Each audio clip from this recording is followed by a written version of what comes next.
Welcome sa Latter-day Understanding. Ako si Richard Greenland. Sa lesson na ito, tapos ng pagta-translate sa Aklat ni Mormon, nakakita na ng witnesses ang Aklat ni Mormon, tapos na lahat na yan. Kaya ready na ang Aklat ni Mormon na ibahagi sa buong mundo. Pero mga papel lang ito, yung long na kapanban na nakasulat lang na sulat kamay. Kaya mahirap naman ito ibahagi sa maraming tao. Kaya kailangan maghanap sila ng printer, yung printing press, para gumawa ng aklat talaga sa mga or sa Aklat ni Mormon na ito. Kaya sa June 1829, bago pa natapos ang pag-translate sa Aklat ni Mormon, alam naman ni Joseph Smith na malapit nang matapos. Kaya sinama niya si Martin Harris sa paghanap ng mga mag-print ng aklat niya. Si Martin Harris, nangako na siya ang magbabayad para sa unang pagprint ng Aklat ni Mormon. Gusto nila gawin 5,000 copies ng Aklat ni Mormon para sa unang printing. Kaya sabi ni Martin Harris, sige, gawin ko yan. Kaya ko yan, gawin ko. Hindi lang nila alam kung gaano kamahal talaga ito. Dahil pumunta sila sa mga iba't ibang printer, sinasabihan sila na, ay, hindi pwede, yung iba hindi pwede ganyan karami, yung iba hindi pwede dahil hindi sila naniniwala kay Joseph Smith na translate ito sa pamamagitan ng kapangyarihan ng Diyos, or dahil hindi sila naniniwala sa anghel na nagpakita kay Joseph, yung sa first vision niya, ganyan. Kaya marami silang pinuntahan. Sa wakas, may nahanap sila ng isang tao na si Egbert Grandin.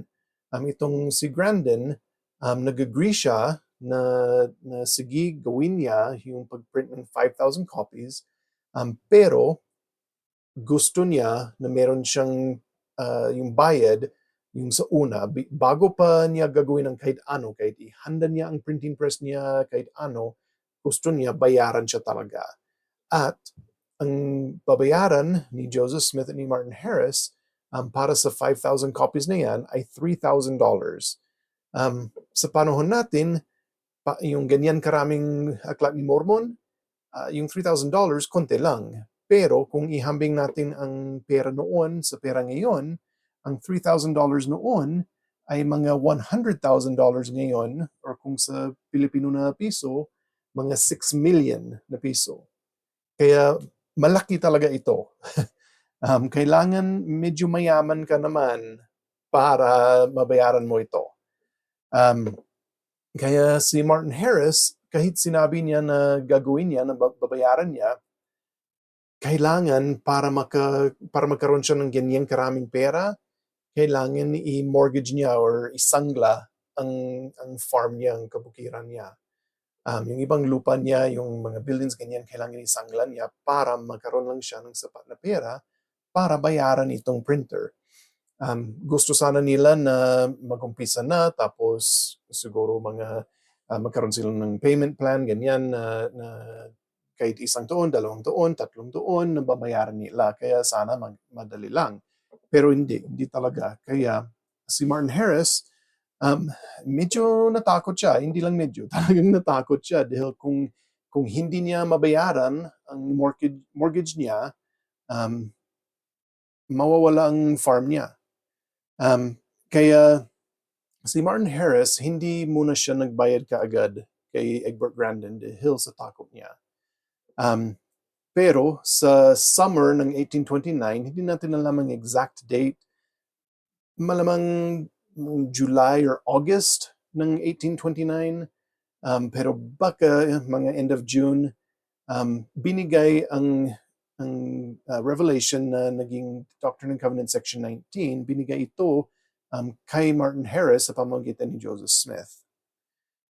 So yan ang pag-aralan natin itong linggo, yung Doctrine and Covenants Section 19. Maraming magaganda dito talaga. Sige, so sa una, yung sa umpisa ng Revelation, si Jesucristo, siya yung nagsasalita dito, sinabi niya kay Martin Harris kung sino si Jesucristo. Pinaalala niya kay Martin Harris kung sino ang kausap niya. Kaya basahin natin yan sa verse 1 ng section 19. Ako ang Alpha at Omega, ang Kristo na Panginoon. Oo, magiging ako ay siya, ang simula at ang wakas, ang manunubos ng sanlibutan. Kaya para magtiwala si Martin Harris kay Jesucristo at sa Diyos na magagawa niya ang mga ito, or ang pagtulong sa kanya kung babayaran niya ang printing ng Aklat ni Mormon, kailangan malaman ni Martin Harris kung sino si Jesucristo, kung anong kapangyarihan niya. Ganun din sa buhay natin. Para magtiwala talaga tayo sa Diyos, kailangan makilala natin siya. Ganun din, para magtiwala tayo, kailangan malaman natin kung anong ginawa na niya para sa atin. Kailangan malaman natin kung anong pakiramdam niya para sa atin. Kaya basahin din natin ang section 19 verses 16 hanggang 19. Sapagkat dingin ako ang Diyos ay pinagdusahan ang mga bagay na ito para sa lahat, upang hindi sila magdusa kung sila ay magsisisi. Subalit kung hindi sila magsisisi, kinakailangang magdusa sila maging katulad ko. Kung aling pagdurusa ay nagdulot sa akin sarili, maging ang Diyos ang pinakadakila sa lahat, na manginig dahil sa sakit, at dumugo sa bawat pinakamaliit na butas ng balat, at magdusa kapwa sa katawan at sa espiritu, at nagnais na hindi ko inumin ang mapait na saro at umurong. Gayunpaman, luwalhatiin ang Ama, at ininom ko at tinapos ang aking paghahanda para sa mga anak ng tao. Kaya si Jesucristo, grabe talaga ang pagdurusa niya. Grabe talagang sakit na naramdaman niya sa katawan at sa isipan. Lahat-lahat naramdaman niya. At sa panahon niyan, ayaw niya sana gawin. Pero alam niya kailangan niyang gawin, dahil kung hindi niya gagawin, hindi tayo makakabalik sa ating Ama sa langit, at mahal na mahal niya tayo. Kaya ginawa niya para sa atin. Mahal din na mahal niya si Heavenly Father, kaya ginawa niya dahil gusto niyang sumunod sa utos ni Heavenly Father. Yan ay isang bahagi ng journal prompt natin ngayon. Journal prompts natin ay, ano ang nararamdaman ko kapag iniisip ko ang sakripisyo ni Jesucristo para sa akin? Paano ba ako makakapagpakita ng pasasalamat sa Panginoon dahil sa ginawa niya para sa akin? Kaya isipin natin yan palagi dahil mahalaga yan talaga. Si Jesucristo ang pinakamahalaga sa plano ng Diyos. Dahil lang sa Kanya ay makakabalik tayo sa ating Ama sa langit. Sige, so dahil sa ginawa ni Jesucristo para sa atin, anong ang inaasahan niya sa atin? Anong kailangan natin gawin? Marami siyang sinabi dito kay Martin Harris na mahalaga din para sa atin.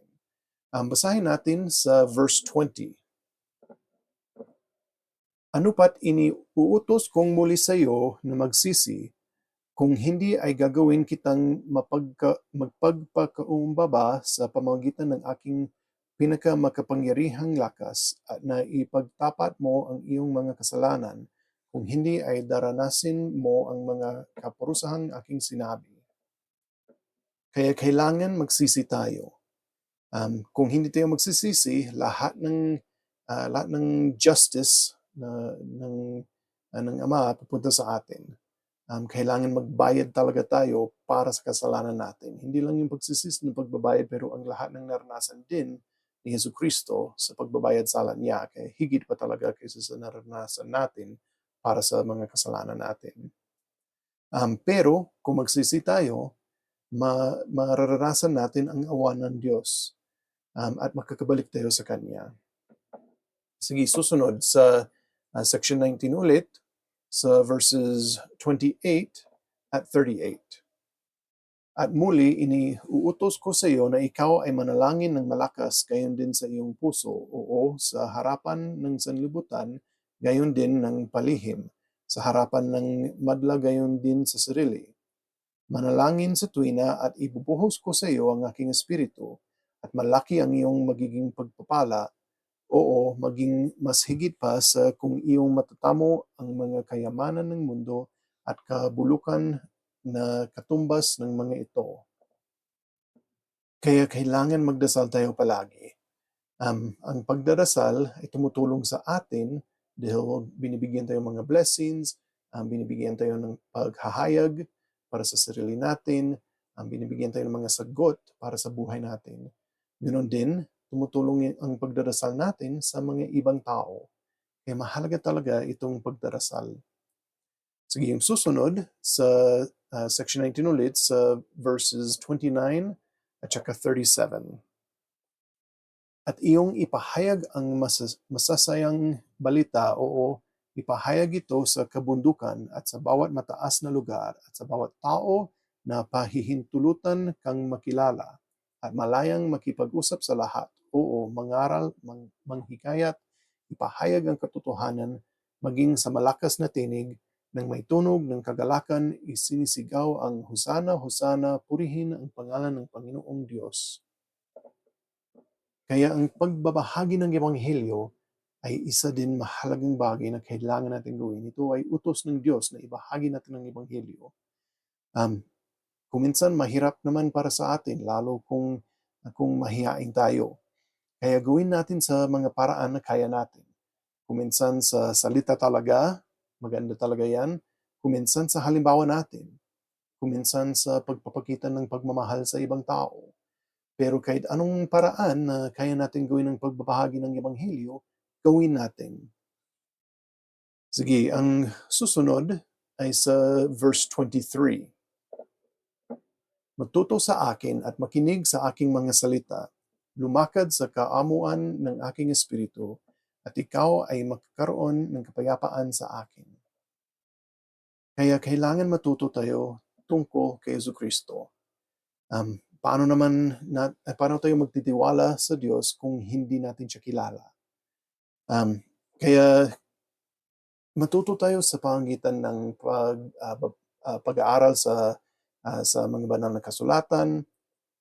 Matuto tayo sa pamagitan ng pagsunod sa mga utos niya. Dahil habang ginagawa natin yan, mas lalo tayo nagiging katulad niya. Kaya mas lalo tayo matututo sa pamagitan yan. Ganon din, kung natututo tayo tungkol sa Kanya, ibig sabihin na mas marami ang kapayapaan natin sa buhay. Mas mararamdaman natin ang kapayapaan. So, ang gusto ko na invitation itong lesson ay ito. Magtakda ng mithiin at schedule para sa pag-aaral ng mga banal na kasulatan itong taon. Kailangan natin gawin ang pag-aaral sa mga banal na kasulatan. Hindi naman ito nangyayari kung hindi natin schedule, kung wala tayong goal na gawin. Kailangan meron tayong plano para sa pag-aaral ng Ebanghelyo. Kung hindi natin pinaplano, walang mangyayari. Bihira talaga na bigla lang na gawin natin ang pag-aaral sa Ebanghelyo dahil maraming mga bagay sa mundo na kinukuha ang attention natin, na ginagawa natin dahil syempre mahalaga ang mga ibang bagay din. Kung minsan, hindi rin mahalaga, pero ginagawa pa rin natin dahil nandoon yan. Kaya kailangan may plano tayo. Sige, so si Martin Harris, binigyan siya ng lahat ng mga bagay na ito na dapat niyang gawin, na mahalaga din para sa atin. Binigyan din siya ng para sa sarili niya na pwede din tayong matuto sa mga ito, pero ito sinabi ng Diyos sa kanya na talagang para sa tanong niya, yung tungkol sa pagbabayad sa printer. Basahin natin sa section 19 ulit sa verses 26, 34 at 35. At muli, iniuutos ko sa iyo na huwag mong pag-iimbutan ang sarili mong ari-arian, kundi malaya itong ibahagi sa pagpapalimbag ng aklat ni Mormon na naglalaman ng katotohanan at ng salita ng Diyos. Ibahagi ang isang praso ng iyong ari-arian o maging mula sa iyong mga lupain, at lahat maliban ang pantustos sa iyong mag-anak. Bayaran ang utang na iyong pinagkasundo sa manlilimbag. Palayain ang iyong sarili sa pagkakautang. Kaya sinabihan talaga si Martin Harris na kailangan niyang bayaran ito. Pero isipin natin na marami siyang pininiwanag muna sa section na ito, sa pahayag na ito kay Martin Harris, bago pa niya sinabi talaga kung anong sagot. Gusto niyang malaman ni Martin Harris na pwedeng magtiwala si Martin Harris sa Diyos. Pwedeng magtiwala na gagawin ng Panginoon ang mga pangako niya. Ganon din, may ginawang pangako si Martin Harris na babayaran niya ito at sinabihan siya na kailangan gawin niya, tuparin niya ang pangako niya. Ganon din sa buhay natin, kailangan gawin natin ang mga pangako or mga covenant natin. Kung nag-covenant na tayo, na lahat tayo ng mga miyembro ng simbahan ni Jesucristo ay nag-covenant na sa baptism at yung iba sa atin nag-covenant din sa templo, kailangan tuparin natin ang mga covenant na yan. Kuminsan, or halos palagi, ang mga covenants natin ay nangangailangan ng sakripisyo. Si Martin Harris, malaking sakripisyo ito sa kanya, na kung hindi ito mangyayari ng tama, mawawala ang halos lahat ng ari-arian niya. Dahil din sa ganito, nawala ang asawa niya, nag-divorce na sila. Si Lucy Harris, ayaw na niya kay Martin dahil dito. Kahit alam ni Martin tama ang ginagawa niya dahil sa pahayag na ito, ayaw talaga ni Lucy sa kanya. Kaya sa buhay din natin, meron talagang mga sakripisyo na kailangan gawin. Kuminsan malalaki, kuminsan maliliit, pero lahat ay mahalaga. Isipin natin si Jesucristo, malaki talaga ang sakripisyo niya para sa atin. Ang hinihingi lang niya, yung maliliit na sakripisyo sa atin. Kahit malaki para sa atin, na iniisip natin malaki, kung ihambing natin sa ginawa ni Jesucristo para sa atin, maliit pa rin talaga ito. Kaya si Martin Harris, pagkatapos nito, hindi natin alam kung gaano katagal siya nag-isip, pero sa wakas, nagbayad naman siya talaga sa printer kay Grandin. Sinangla niya ang kabukiran niya, binayaran niya yung printer. Nangyari ito sa August 25, 1829, at sa parehong buwan na yan, nag-umpisa na rin sila sa pag-print ng Aklat ni Mormon, at least yung paghahanda ng pag-print. So, medyo matagal naman ito na proseso sa pag-print noon. Dahil kailangan yung bawat letter na ilagay sa printing press talaga para maging tama. Kaya matagal naman ang process, pero nag-umpisa na sa August 1829. Kaya dahil sa mga sakripisyo ng lahat ng mga tao nito, at itong huli, yung si Martin Harris, meron tayong Aklat ni Mormon ngayon sa panahon natin. At nagpapasalamat talaga ako sa sakripisyo nila. Dahil maganda talaga itong Aklat ni Mormon. Ito ay salita talaga ng Diyos. At nagpapasalamat ako sa Diyos dahil sa ginawa din niya, yung sakripisyo niya para sa atin, yung atonement ni Jesucristo para sa atin. Lahat na yan ay mahalaga para sa bawat isa sa atin. Alam ko na pwede tayong magtiwala sa Diyos. Mahal niya tayo. Gusto niya ang pinakamaganda para sa atin. Kahit anong mangyayari sa buhay natin, gagawin niya ang lahat ng kaya niya na payagan natin kasi kaya niya lahat. Pero ginagawa lang niya ang pinapayagan natin siya. Or na sa kanya na gawin. Dahil hindi niya kukunin ang agency natin. Malaya tayong pumili, kaya hindi niya gagawin ang mga bagay na hindi tayo papayag. Pero tutulong talaga siya sa atin, sa lahat. At itong iniwan ko sa pangalan ni Jesucristo. Amen. Sige, so sa next week, matuto tayo tungkol sa Doctrine and Covenants, section 20 hanggang 22. Salamat sa panonood.